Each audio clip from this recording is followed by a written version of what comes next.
Code of Ethics for Professional Teachers Part 2. Ano po? Kasi sa sobrang haba nitong Code of Ethics, hindi natin natapos, so gumawa ulit ako ng panibagong video. Sige, pag-usapan pa natin yung ibang mga importanteng features ng Code of Ethics for Professional Teachers. First one, sinasabi ng Code of Ethics that schools are the nurseries of the future citizens of the state. Ano po? O tinanong yan, ano po? What is considered the nursery of the state? Ang sagot doon ay schools. Ano po? O pag sinabing nursery, alam nyo ba yung nursery sa halamanan? Ano? So, ang nursery ay isang halamanan na kung saan lugar yun, na kung saan inaalaga ng halaman para yumabong. Ano po? So, inihalin tulad ang eskwelahan sa isang nursery.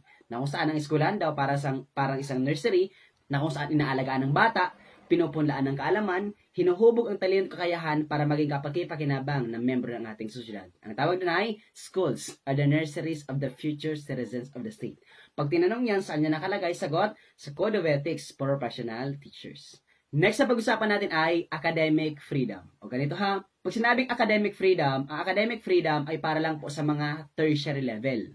Yung mga HEI. Ano ibig sabihin ng HEI? Higher Education Institution. Ito yung mga state, universities, and colleges. Pero wala pong academic freedom ang mga nasa basic education. Hindi po ito applicable sa kanila. Ano yung basic education? Mnemonics natin, KESAS. Ano ibig sabihin ng KESAS?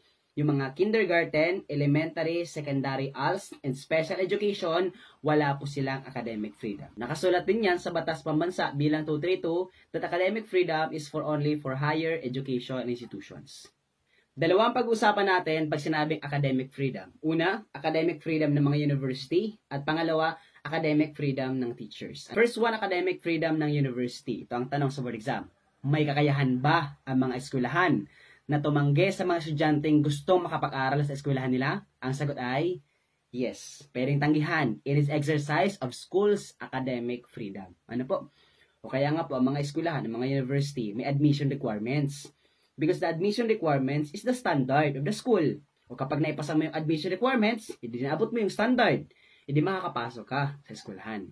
Pero kapag hindi mo na ipasa lahat ng admission requirements, hindi mo naabot ang standard. Therefore, may kakayahan ng mga universidad na i-decline or tanggihan ang application mo. Pero question, yung mga eskwelahan sa basic education, kindergarten, elementary, secondary, pwede bang tanggihan ng mga estudyante? Ang sagot ay hindi pwede. Bakit? Education for all. No one should left behind. O hindi pwedeng tanggihan. Ano po? Bakit? Wala namang academic freedom. So dapat lahat ng estudyante kunin nila because it's the right of the students na makapag-aral.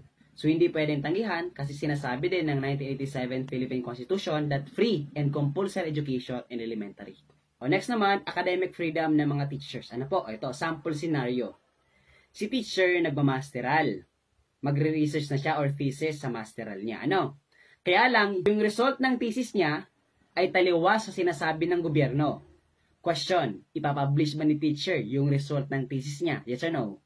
Ang sagot ay yes. In his exercise of his or her academic freedom. So, ipapublish mo pa rin yun. Bakit? Simple lang, kasi ang research, scientific bagay yan. From chapter 1 to chapter 5, gumagamit ka ng scientific method.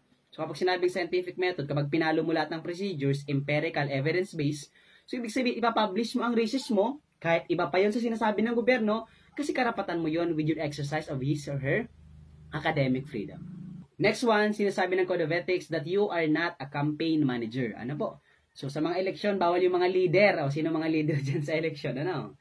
So, ganito ha, basta politics ang pinag-uusapan, hanapin mo yung keyword na neutral. Dapat si teacher nasa gitna. Hindi ka nasa kanan, hindi ka nasa kaliwa, hindi ka nasa puti, hindi ka nasa itim. Ano po? So, dapat neutral si teacher, non-partisan. So, wala kang kinikilingan, wala kang binaproteksyonan, nasa gitna si teacher, neutral. Kasi you are serving the people of the Republic of the Philippines and not a politician. Next one, sinasabi din ng Code of Ethics that we are intellectual leader in the community. Ano po? O tinanong yan sa board exam, paano ba daw malalaman na si teacher intellectual leader? Ang sagot sa board exam ay research-based in his or her teaching. O tanong mo ha, basta usapan, pagiging matalino sa board exam, palaging sagot research-based. So ang intellectual leader, intellectual teacher, palaging sagot research-based. Ang basihan ng pagiging matalino, research-based. Next one, sinasabi din ng Code of Ethics that we have to uphold quality education.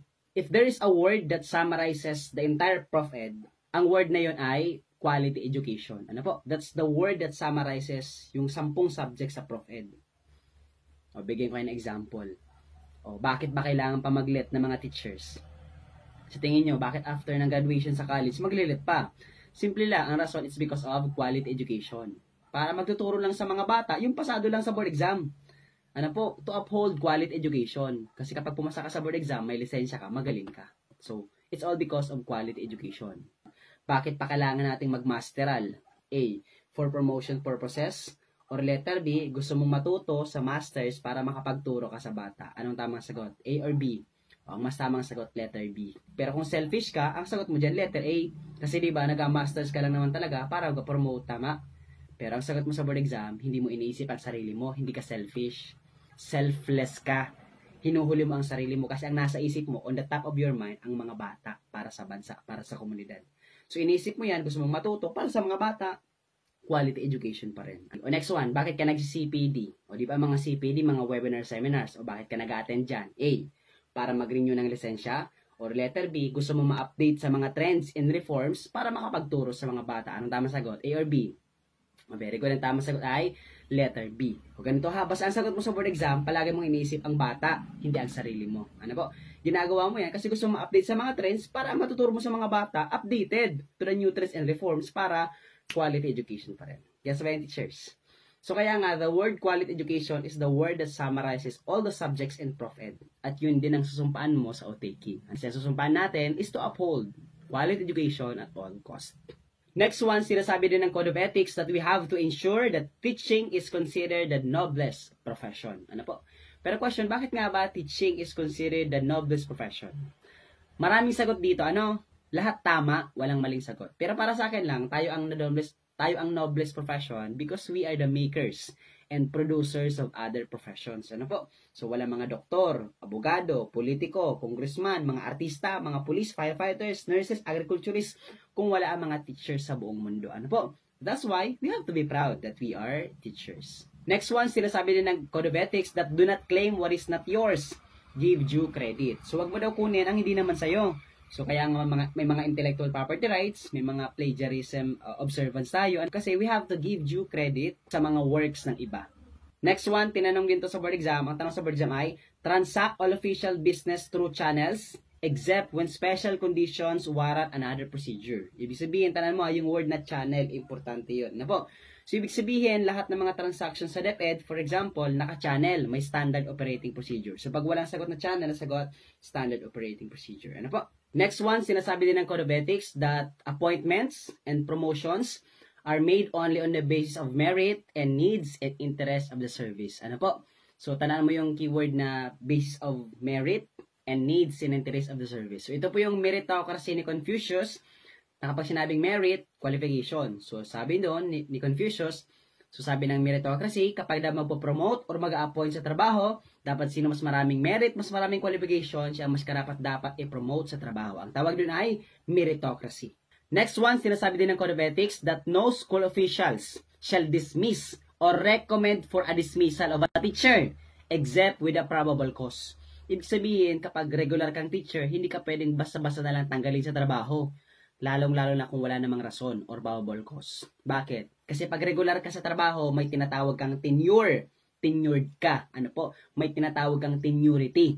So, pag sinabing tenured ka, so protektado ka ng batas, walang sino man ang pwedeng magtanggal sa trabaho, lalong-lalo kung wala namang rason. Next one, sinasabi din ng Code of Ethics that hindi ka pwede mag-discriminate ng mga learners mo. Ano po? Dapat gender sensitive ang gagamitin mo mga lingwahe. Dapat fair ang pagtingin mo sa mga estudyante mo. Next one, bawal ka magpabayad sa mga tutorial session mo, lalong-lalo kung DepEd teacher ka. Kasi kung DepEd teacher ka, may DepEd students, o bawal yung mga DepEd students, pabayarin mo kapag nagre-remedial or tutorial ka. Bakit? Kasi trabaho mong mag-provide ng assistance sa mga slow learners para makahabol din sila sa klase mo. Next one, sinasabi din ng Code of Ethics na no to corporal punishment. Corporal comes from a Latin word corpus, which means body. So, bawal na daw po ang mga body punishment. Ano po? O lalong-lalo ngayon.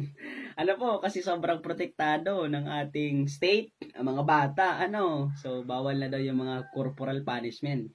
Pero share ko lang sa inyo, ano, yung mga batang 90s dyan. Sa amin, grabe pa yung mga corporal punishment. Naranasan pa namin yung pinagdadala kami ng stick. Tapos, sa amin lang din naman ipapalo yung stick, ano. Next one, sinasabi din ng Code of Ethics that we have to maintain a dignified personality worthy of emulation. In Tagalog, magtaglay daw tayo ng katangian na pwedeng gayahin, i-emulate ng ibang tao. Bakit? Kasi ang mga teacher baga, role model, ang pagtingin sa atin ng iba, role model. Kaya dapat po, hindi tayo basta-basta, kagalang-galang tayo. Sa isip, sa salita, at sa gawa. Ano po, teachers? Last one, sinasabi ng Code of Ethics that recognition of Almighty God as our guide in the teaching profession. Kapag tinanong who is the guide of the teachers in the teaching profession, sagot natin ay Almighty God. Kasi hindi naman natin kaya ang lahat. Nang wala po ang ating Panginoon. Although magagaling ang mga teachers, pasado sa board exam, pero still limitado ang kakayahan natin. Limitado ang talino, kakayahan ng mga teachers. Tama? Pero sino ba ang source ng unlimited knowledge, unlimited skills, unlimited attitude?